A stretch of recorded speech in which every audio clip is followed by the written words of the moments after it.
Hello students, today we will see the lesson 3rd religious synthesis. Subject history. Religious synthesis means धार्मिक सौहार्द मतलब धार्मिक भावनाएं किस तरह से इंडिया में फैली।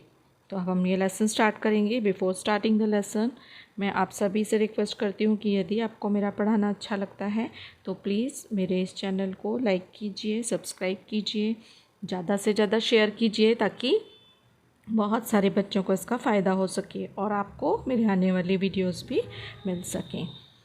चलिए हम थर्ड लेसन देखते हैं। फर्स्ट और सेकंड लेसन्स और उनके क्वेश्चन आंसर्स मैंने दिए हुए हैं, वो अभी आप देख सकते हैं और अगर आपको कुछ प्रॉब्लम है तो आप कमेंट कर सकते हैं। चलिए स्टार्ट करते हैं। Diversity of languages and religions is an important characteristic of Indian society. Indian society में हमने देखा है कि मेन फीचर है कि लैंग्वेज और रिलीजन में डाइवर्सिटी, अलग अलग धर्मों के लोग, अलग अलग भाषाएं बोलने वाले लोग यहाँ पर रहते हैं। Considering this feature the Indian constitution has adopted the principle of secularism, और इसीलिए हमारी कंट्री सेक्युलर कहलाती है, मतलब सर्व धर्म समभाव, मतलब एक जैसे ही सभी धर्म हैं, इस प्रिंसिपल को अडॉप्ट करती है। In medieval India two attempts to bring about religious synthesis in social life were made on the basis of this principle। और मिडवेल पीरियड में जो इंडिया में जब मिडवेल पीरियड आया तब उस समय इसी चीज़ को लेकर, इसी भाव को लेकर जो है रिलीजियस सिंथेसिस की भावना को लेकर लोगों में सोशल लाइफ जो थी, लोगों की सोशल लाइफ, उनको अच्छी तरह से चलाया गया। मतलब लोगों के सामाजिक जीवन में रिलीजियस सिंथेसिस को निर्माण किया गया, मतलब धार्मिक सहिष्णुता को निर्माण किया गया।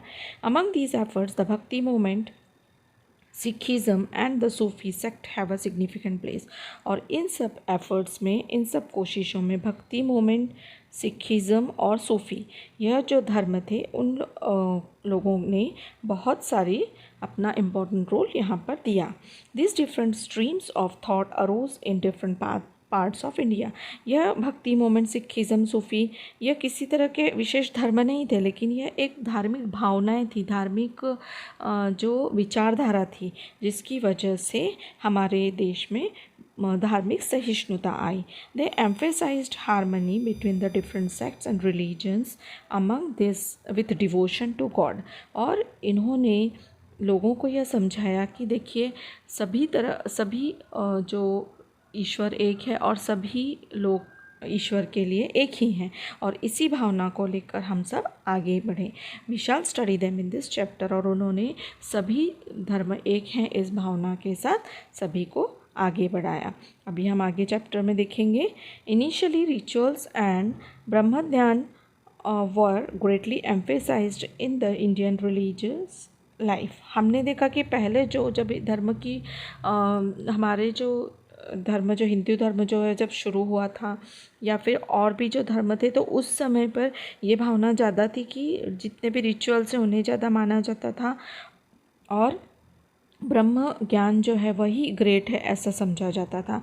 उस समय कर्म में बहुत कर्मकांड यानी बहुत होते थे, और भक्ति मतलब भक्ति की धारा नहीं थी, लेकिन जो भी काम करते थे वो रिचुअल्स के हिसाब से चलते थे। In the medieval period they give way to bhakti marg, लेकिन मिडवेल पीरियड में भक्ति मार्ग को रास्ता बढ़ा। द पाथ ऑफ डिवोशन, कि भगवान के प्रति डिवोट हो। Bhakti marg did not give undue importance to hierarchies which further facilitated religious synthesis। So यहाँ पर जो था भक्ति मार्ग ने किसी भी तरह की हायरकीज, मतलब किसी भी तरह की जो भावना है या फिर किसी भी तरह का जो कर्म है उसको, यानी जो कर्मकांड या ट्रेडिशंस होते थे उसको उसने महत्व नहीं दिया, लेकिन उसने बताया कि धर्म भक्ति के मार्ग पे चल के भी बढ़ सकता है। In the different regions of India we find different forms of path of devotion according to the local situation there. In the different regions, अलग अलग रीजन्स में हम अलग अलग तरह के डिवोशन देखते हैं। According to the local situation there, वहाँ की जो लोकल सिचुएशन होती है उस तरह से लोग डिवोट करते हैं। The bhakti movement used the common people's language instead of Sanskrit. लेकिन भक्ति मूवमेंट ने क्या किया कि कॉमन लोगों को समझ आए उस भाषा का उपयोग किया संस्कृत की बजाय, क्योंकि संस्कृत सभी को समझ में नहीं आती थी। This help the development of regional language, और इससे बहुत सारी रीजनल लैंग्वेजेस का डेवलपमेंट हुआ। Now bhakti movement. It is believe that bhakti movement originated in South India. ये बिलीव किया जाता है कि भक्ति मूवमेंट जो है उसका ओरिजिन, उसका जोश की शुरुआत हुई वो साउथ इंडिया से हुई। The Nayanar and Alvar bhakti movements emerged in this region, और उस रीजन में नयनार और अलवर नाम के भक्ति मूवमेंट्स चल रहे थे। The Nayanars were devotees of Shiva while the Alvars were devotees of Vishnu. जो नयनार्स जो थे वो शिव को मानते थे और अलवर्स जो थे वो विष्णु को मानते थे। There were also attempts to consider Shiva and Vishnu as one and the same and bring them together. और इसलिए वहाँ पर कोशिश ये की गई कि शिव और विष्णु एक ही हैं और उन्हें हम एक ही मानना चाहिए। Harihar idols which depict half Vishnu and half Shiva were produced in this period on large scale। और इसीलिए शिव और विष्णु एक ही हैं, इस बात को मानते हुए वहाँ पर बहुत बड़े बड़े स्टैचूज़ बनाए गए, बहुत बड़े बड़े आइडल्स मूर्तियाँ बनाई गई। किसकी? आधी शिव और आधे विष्णु, इस रूप में मूर्तियाँ बनाई गई। People belonging to all social strata had participated in these भक्ति मूवमेंट, और बहुत सारे लोगों ने इस भक्ति मूवमेंट में पार्टिसिपेट किया। They preached values like love of God, humanity, और उन्हें संदेश मिला कि हमें भगवान से प्रेम करना चाहिए और इसके लिए हमें ह्यूमैनिटी से प्रेम करना चाहिए, यानी सभी ह्यूमन बीइंग से हमें प्रेम करना चाहिए। कंपैशन, मर्सी एट्सेट्रा, हमें दया की भावना होना चाहिए और हमें किसी की भी मदद करने के लिए तैयार रहना चाहिए, यही सच्चा धर्म है। Ramanuja and other Acharya strengthen the base of भक्ति movement in South India.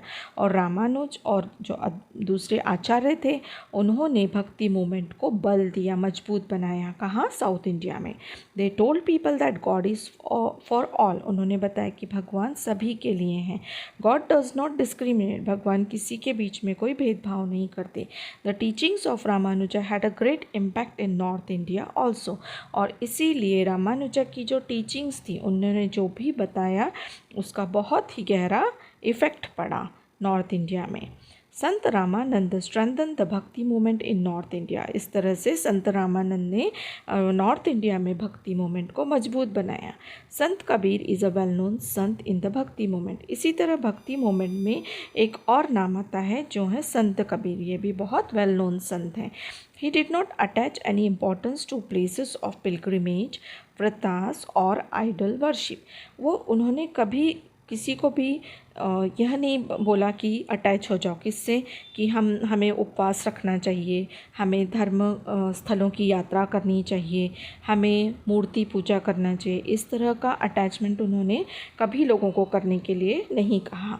For him truth was God. उनका मतलब था कि सच बोलना ही भगवान है, सत्य ही भगवान है।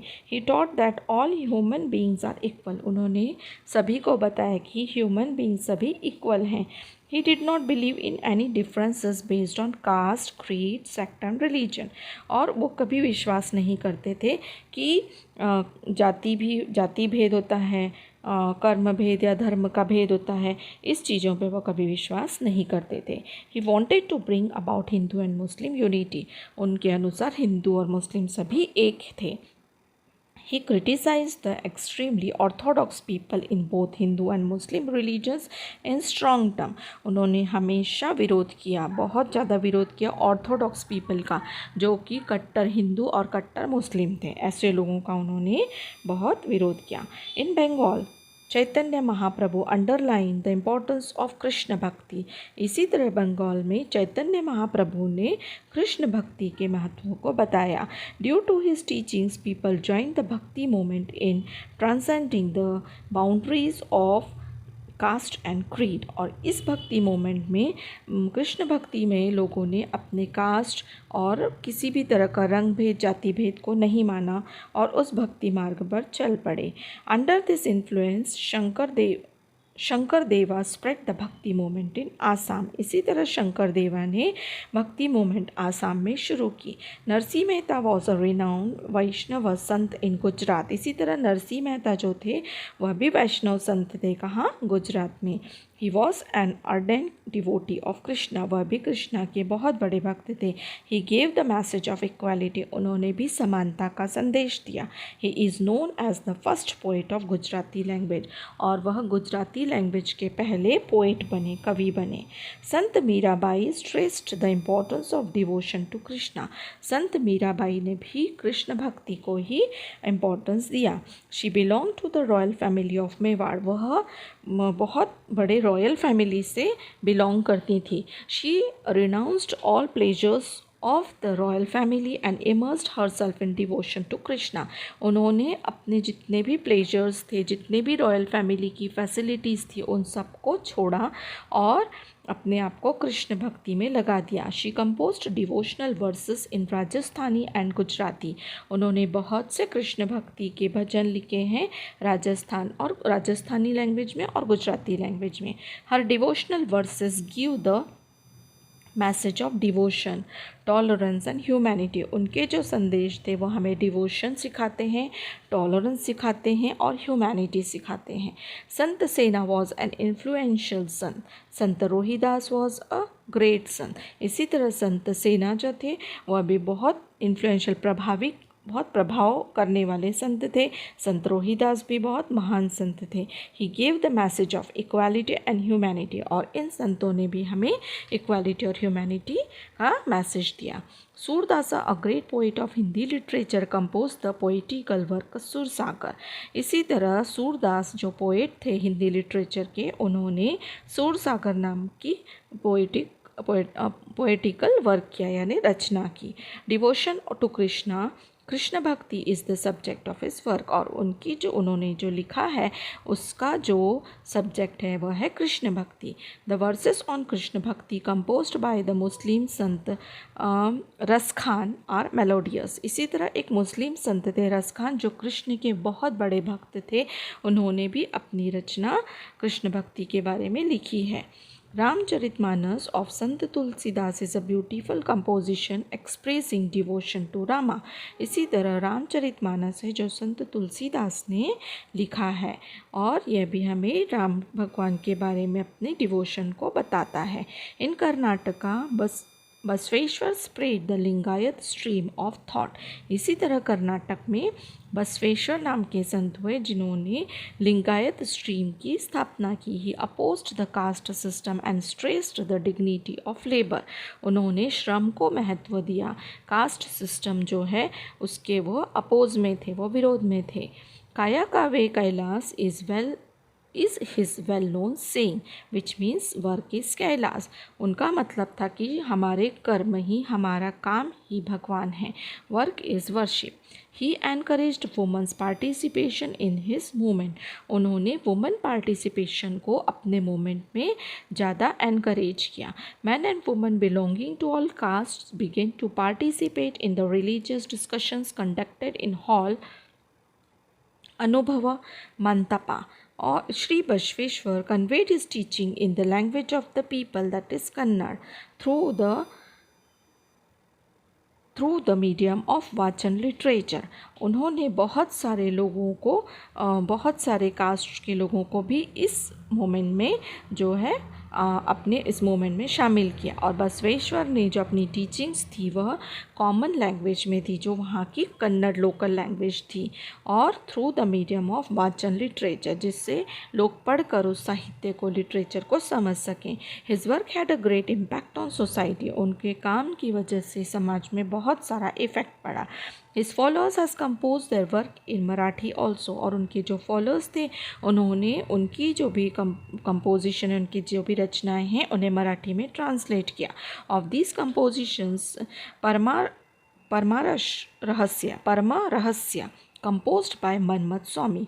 सो द कंपोजिशन क्या है उनका? परम रहस्य, composed by Manmath Swami, is very well known. ये जो परम रहस्य नाम का उनका कंपोजिशन है जो मनमथ स्वामी ने उसको किया हुआ है, लिखा हुआ है, वह बहुत प्रसिद्ध है। Great sant in Karnataka include Pampa, Purandara Dasa and others. They composed many devotional verses in Kannada, और उन्होंने बहुत सारे कंपोजिशन जो है कन्नड़ लैंग्वेज में लिखे हैं, बहुत सारे जो संत बताए गए हैं। नाउ महानुभाव पंथ क्या था? In the 13th century Chakradhar Swami founded the Mahanubhav पंथ इन महाराष्ट्र। इसी तरह 13th century में चक्रधर स्वामी ने महानुभाव पंथ की स्थापना की महाराष्ट्र में। The sect preaches devotion to Krishna, उन्होंने भी कृष्ण भक्ति पर बहुत जोर दिया। Shri Govind Prabhu was the guru of Chakradhar Swami, और गोविंद प्रभु जो थे वह गुरु थे किसके? चक्रधर स्वामी के। The followers of Chakradhar included man and women belonging to caste and creeds. He supported equality. उनके जो इस आंदोलन में थे, इस पंथ में बहुत सारे मैन और वुमेन थे और अलग अलग कास्ट और क्रीड्स के थे।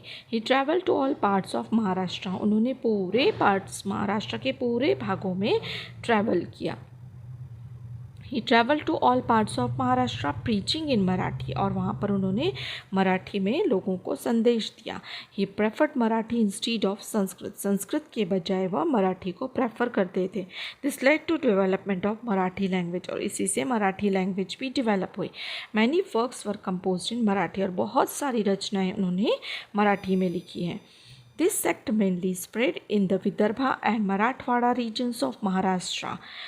Riddhipur in Vidarbha is an important place for people of this sect, और उनके इस सेक्ट के वजह से जो सेक्ट है उनका वह स्प्रेड हुआ मोस्टली विदर्भा में और मराठवाड़ा में। महाराष्ट्र के विदर्भ और मराठवाड़ा में यह बहुत फैला। और Riddhipur in Vidarbha is an important place for people of this sect, और विदर्भ का जो रिद्धिपुर जगह है वह बहुत इम्पॉर्टेंट इस चीज़ के लिए मानी जाती है। This sect had reached up to the far aways regions like the Punjab and Afghanistan, और उनका ये जो सेक्ट था वह पंजाब अफ़गानिस्तान तक भी फैला। देखिए यहाँ पे डू यू नो में कुछ दिया है। Some of the main composition of the followers of the Mahanubhav Panth, उनके कुछ कंपोजिशंस हैं।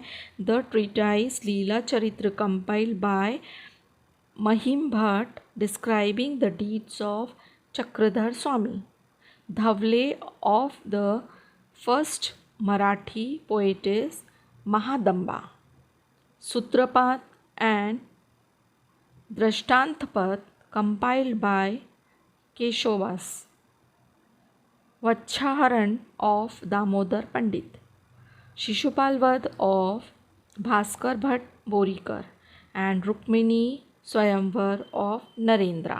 So ये कुछ compositions हैं जो उस समय में किए गए हैं। Now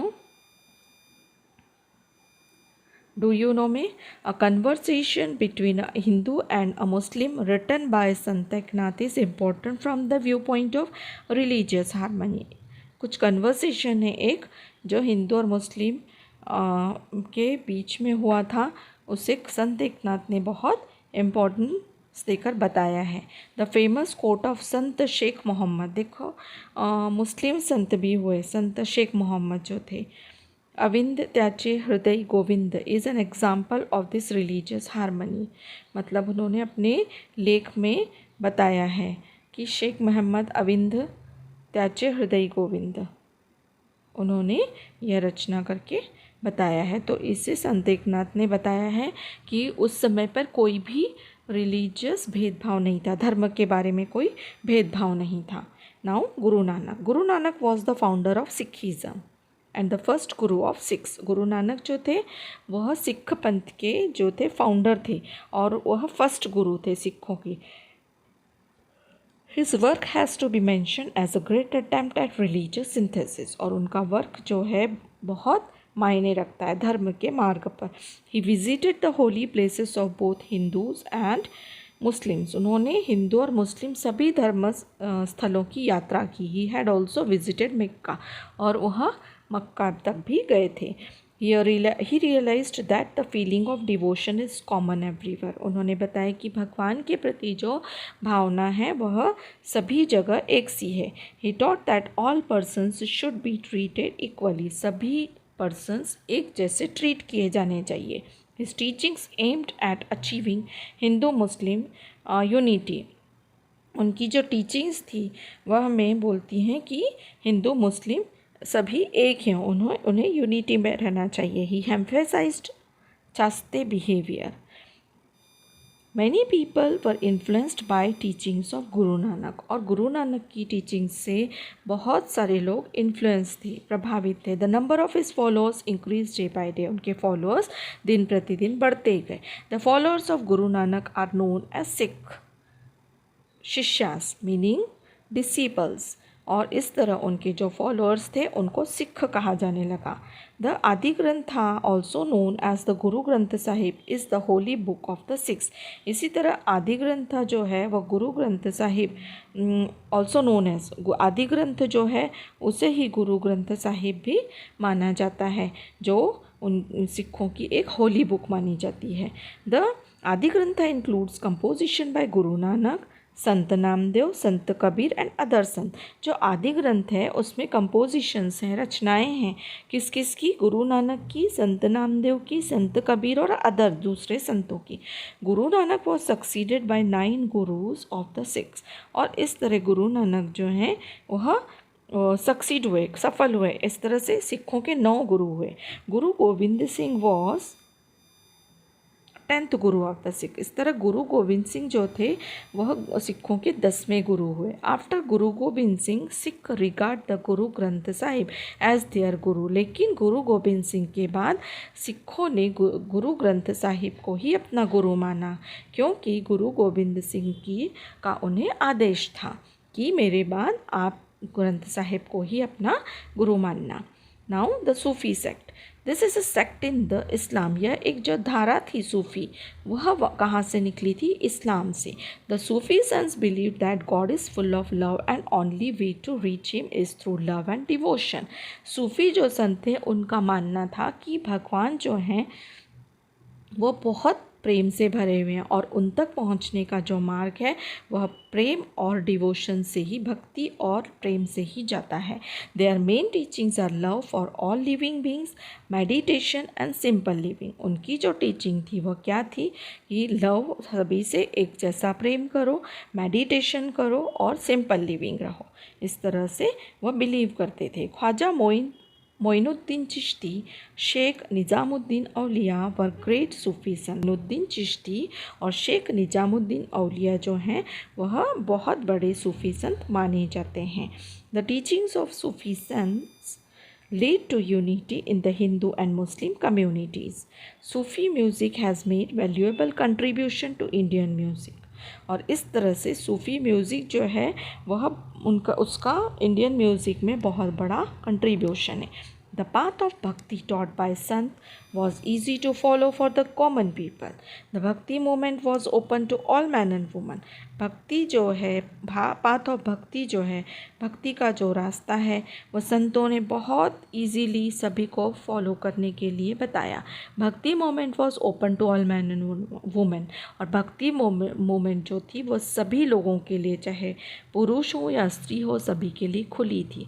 the saints express their thoughts in the language of the people. संतों ने अपने जो भी थॉट्स हैं वो लोकल लैंग्वेजेस में बताए हैं. The common people found them close to their heart. और जो कॉमन पीपल है वो जो भी उनकी टीचिंग्स है संतों की वो अपने बहुत करीब पाते हैं. The bhakti movement has contributed greatly to making of the Indian culture. और भक्ति मूवमेंट ने इंडियन कल्चर को बहुत कुछ कंट्रीब्यूट किया है.